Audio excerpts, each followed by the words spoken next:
continue to reclaim.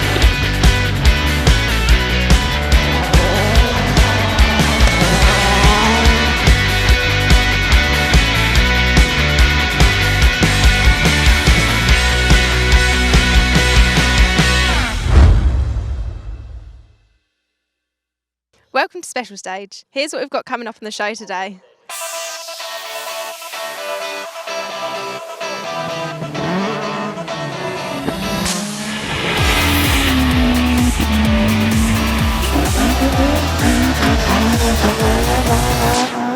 Firstly, we're here at Snetterton. Before we head out to the stages, let's take a look at who's here this weekend. The 2015 Hilton Gott Volvo-sponsored centenary stages took place in perfect conditions at Snetterton Race Circuit this weekend. Robert Lowe leads the cruiserway in that Group A Impreza. Johnny Ellis starts just behind in his newer model Subaru, and Graham Bell leads the two-wheel drive cruiserway, followed by an entry filled with variety. On to the first couple of stages, and it would be the early lead for Ian and Stephen Woodhouse, leading the event overall and with a good 15 seconds advantage. How did you find that stage? Brilliant, going well, lovely, fast, very fast, going very well. Sadly, we lose Graham Bell and Russ Radford early in the day, second fastest after the first stage, but the car drops a valve, meaning retirement for the pair. So that means second for Johnny Ellis and Dave Green now, fastest in Class 5, and apart from a few problems with the tyres in the first few stages, things were going well. How did you find that one? Really good, really nice. Yeah, especially the bend at the top end called Fanny is really good. The Metro of Dennis Marshall and Mark James was already proving itself in the hands of Simon Major in the Ashville Championship, and it was going well here too today for them, third overall and second in the class. How did that one go? Yeah, very well, lacking a little bit of grip, but yeah, we're on it. Unfortunately for Paul Alexander and Tom Woodburn, a puncture would set them back early on. Fourth place after stage 2, but the puncture knocks them right down the results and into a chasing position. And after a year out of the car, it will be a good return for Nigel Mummery and Fiona Scarrett. Third in Class 5 at this stage and fourth on the leaderboard. Yeah, very good. Yeah, it's working out well at the moment. Yeah, happy with the car? I'm happy with the car. I'm sort of happy with me because I haven't been out for a year, so it's a bit new and green, and I've found what this thing does. It changes direction for me. Mike Bayliss and Peter Dawson were losing a bit of oil from the BMW during the course of the stages. Second in Class 4 at this stage and fifth overall. How did you find that stage? Yeah, it was good. It's good. I do like the fast bits though. They're much more fun. Got a bit more room to play. But, that's all right. I'm a bit more to seeing round black things in front of me, but... Are you happy with the car so far? Yeah, it's okay. It was chucking a bit of oil out and stuff, but it's renewable resource oil, you know.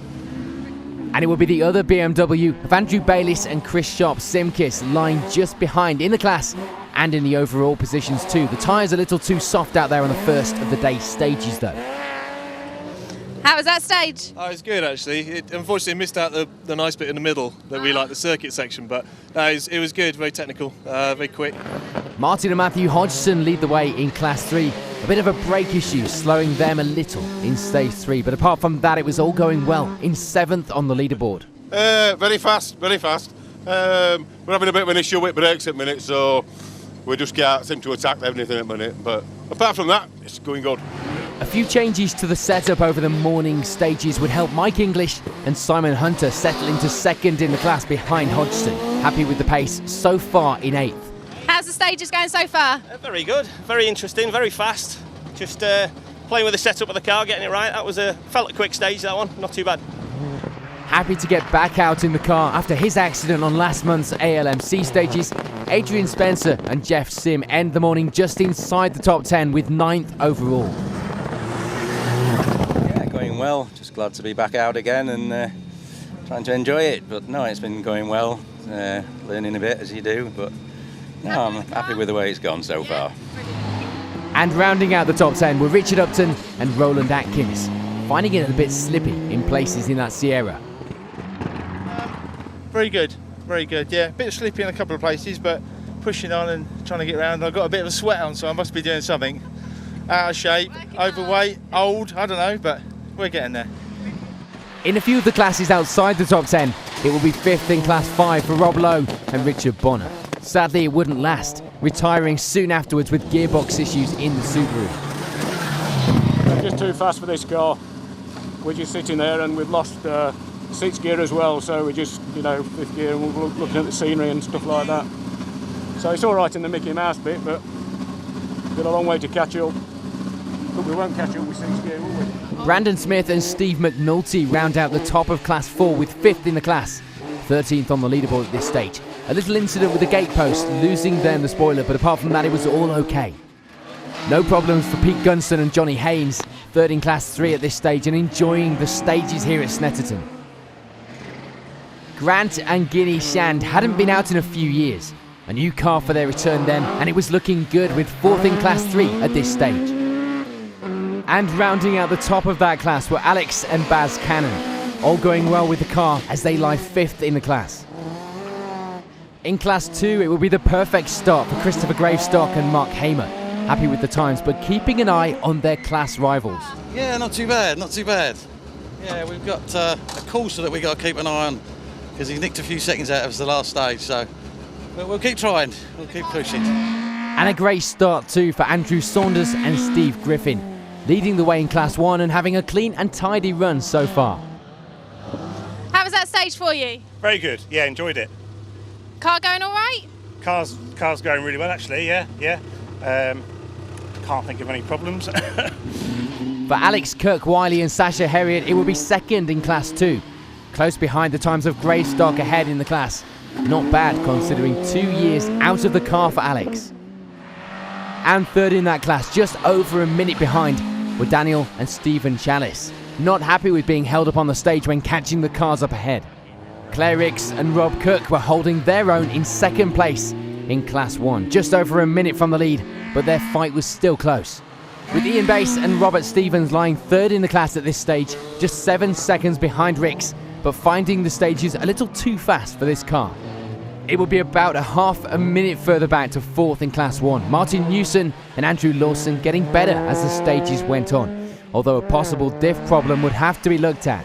Unfortunately, a maximum time on the opening stage for Robert Dillon and Peter Weston would put them down in 4th place in Class 2. No problems for Stephen Bai and Matty Daniels as they round out the top of Class 1 with 5th in the class. And rounding out Class 2 were Nabila Tapar and Alistair Crook, going well apart from clipping a few chicanes along the way.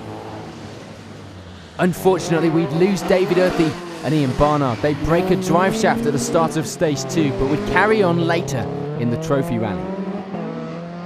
And unfortunately for Stephen and Jack Tilburn, there will be a range of problems in the opening stages, seeing them retire after Stage 3. So at the end of the morning's first 3 stages, the top of the results look like this.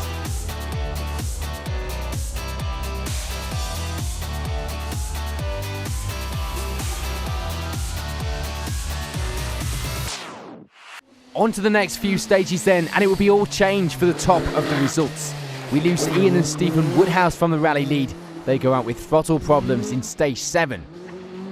Dennis Marshall and Mark James had moved up the results into 2nd place, getting within 4 seconds of the leaders, and with Woodhouse sidelined, it looked like the lead was theirs. But in a twist of fate, they too would retire in Stage 7 with fuel sender problems.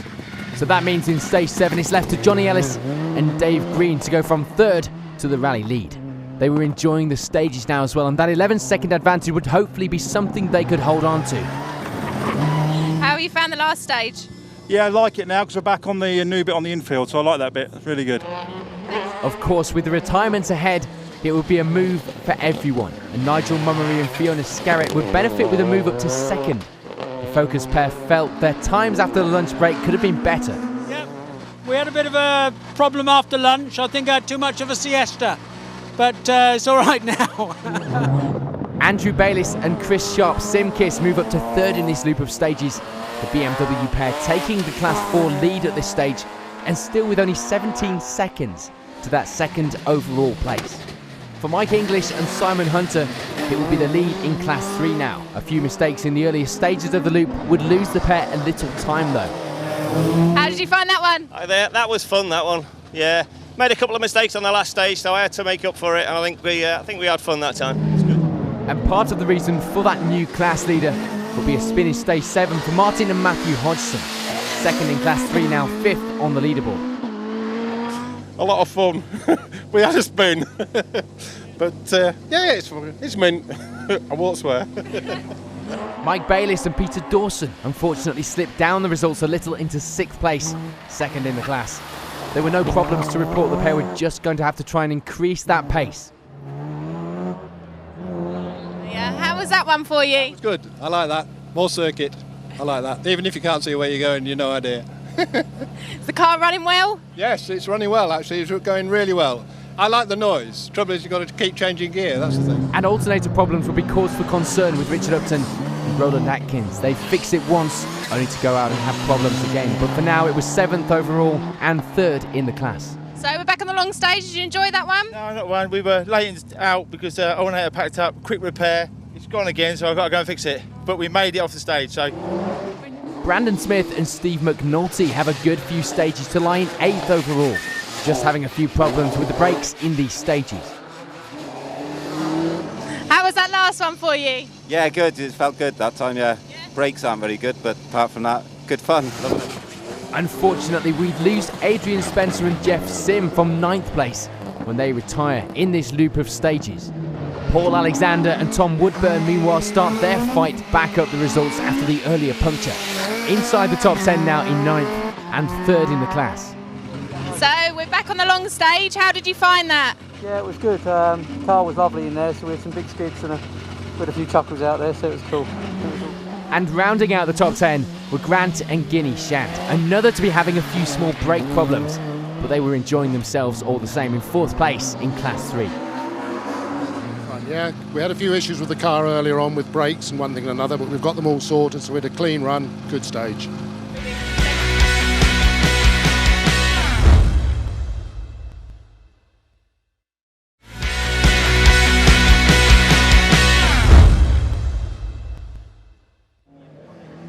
In some of the classes outside the top 10 again, it will be 5th in class 3 now for Robin Adams and Barry Marshall. Lee and Louise Earthy moved their way up the results in this loop to lie 3rd in class 5 now. But the problem with their earlier pace is the extra tyre wear, so some new ones will be needed. Philip Rowland and Philip Woodcock have a few mechanical problems, but it will be 5th in class 4 at this stage for the pair, in 13th on the leaderboard. No change to the class lead for Christopher Gravestock and Mark Harmer, leading the way in class 2 and with a good advantage in that position now too. Kissed the chicane on the last one, so damaged a bit of the front suspension, but managed to fix it. Well, I didn't, but Hodgson fixed it. And no change either for Andrew Saunders and Steve Griffin, leading the way in class 1 and themselves with a good advantage in that spot. How did you find that last stage? Yeah, good. It's hard work in this car. There's no power steering or anything, and there's quite a bit of grip. So I'm knackered at the end of every stage. But yeah, that was good. Unfortunately, we lose Alex and Baz Cannon when they retire from the results on stage 7. David and Matt Wood were getting to grips with the car now. The switch to a left-hand drive and a lot more power was tricky, but it was going well for the pair. And rounding out the top of class 5 at this stage were Luke and Lee Birkin, 5th in the class and 22nd overall. Unfortunately, we lose Alex Kirk-Wiley and Sasha Herriot. They post a time from stage 7 that puts them 3rd in the class, but they wouldn't make it back out on the remaining stages of the day. So for Daniel and Stephen Chalice, it will be 2nd place in class 2 now.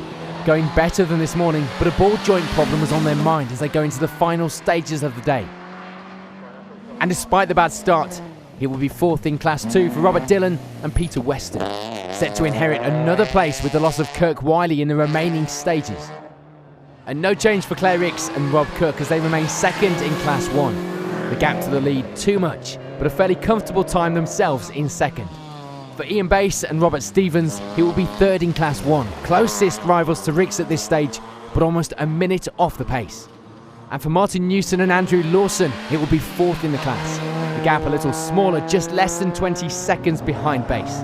Rounding out the top of class 1 was Stephen Bye and Matty Daniels. but sadly that wouldn't last as they retire before the next loop of stages.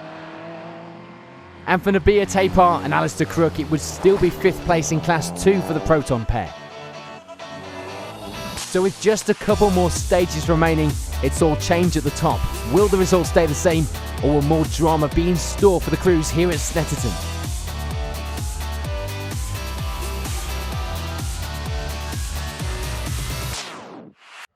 On to the final few stages then, and no change to the bottom of Class 2. Nabia Tapar and Alistair Crook coming away with 4th in that class, 38th on the leaderboard. For Aidan Brindle and Chris Sheridan, it's a last-minute move to 5th place in Class 1, finishing the day 35th overall. They may not have taken away a trophy this weekend, but there has to be a special mention for Edward and Jill Whelan, just out for fun and enjoying themselves, but with this much effort to get on TV, we couldn't disappoint. Ian Bass and Robert Stevens unfortunately slipped down a place in Class 1 to take away 4th in the class at the end of the day, 33rd on the leaderboard. It would be Martin Newson and Andrew Lawson that steal away that position from them, 3rd in the class, 32nd overall in the MG. No change though for Claire Ricks and Rob Cook. A good run all day sees them keep hold of 2nd in Class 1 and taking that position with over a minute's advantage. Daniel and Stephen Chalice unfortunately lose out on the 2nd in class that they'd held in the previous loop. 3rd place in the class was theirs though. But that means that for Robert Dillon and Peter Weston, it will be 2nd place. The maximum on run 1 that could have made all the difference. But for this weekend, it would have to be 2nd. Sean and Sam Bailey jump into the top of the Class 5 results in the final stages of the rally as they take 5th. And David and Matt Wood continue to get to grips with the left-hand drive and 4-wheel drive as they end the day with 4th in Class 5 and 14th on the overall leaderboard.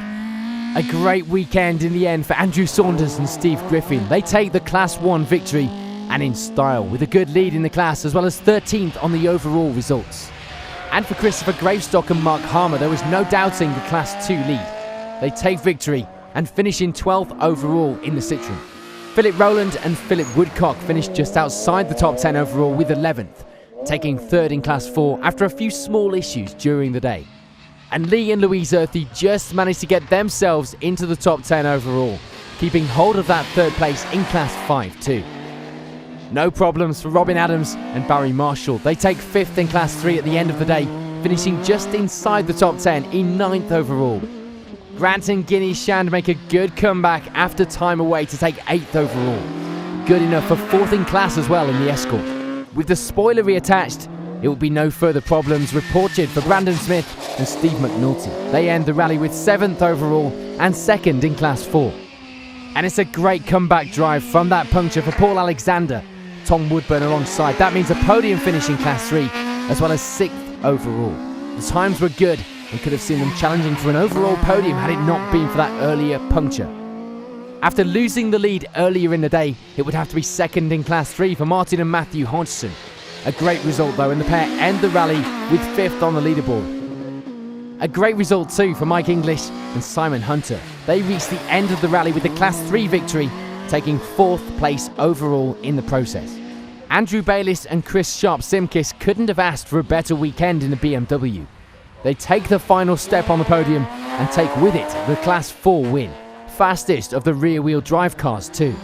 Sadly for Nigel Mummery and Fiona Scarrett, there would be nothing they could do to claim the victory this weekend.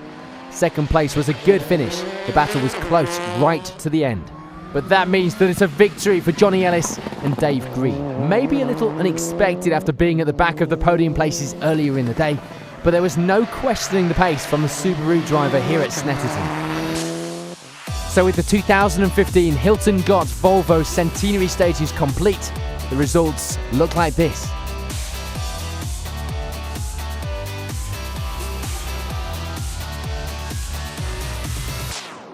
So it's been a close battle all day, and you've come away with a win. Yeah, I'm really pleased, especially this afternoon with Nigel. It's been really close. We've been swapping time, swapping seconds. Had a tyre change last 2 stages, which has made a big improvement for me. Has the car performed how you wanted it to? Yeah, we've had a gearbox problem all day, which we'll have to have a look at when we get home. But apart from that, it's been really good. Yeah, really good. Brilliant. Thanks so much.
Round 5 of the Paceboard MLR and Whiteline22b.com Sprint Series took place this weekend at Blyton in Lincolnshire, and with a good entry it was going to be another great battle. Anthony Lidster would be fastest in the practice runs, but he was involved in a very close battle all day. This time not with a Subaru or a fellow Evo, but with one of our guest class entries, the Dax Rush of Duncan Cowper. The battle would last through into the timed runs, with both drivers having their own problems, but would end with Lidster coming out on top with a .41 advantage. The event claimed its share of victims, 2 of the drivers rolling out, both okay, but the cars not so much, and a handful of mechanical failures ending some people's weekends. You can catch all the action from round 5 on Motors TV on the 4th of September. Keep an eye on our social media for details closer to the time. The Bokenok Motorsport Carnival attracted a good entry and was the scene of some good battles too. Sadly for the number 1 crew of Kevin and Charles Tappin, this year wouldn't be such a good event. It would, however, be good for Martin Waters, the BMW driver taking the top spot at the end of the day's 12 stages. An advantage of 21 seconds by the end of the rally over Subaru WRC driver Steve Fursland, who misses out on the win for another year. Steve Leonard makes a trip over from Jersey worthwhile with a 3rd place finish meanwhile. You can catch coverage of this event on Special Stage Extra in a few weeks' time. Keep an eye out for details on our social media.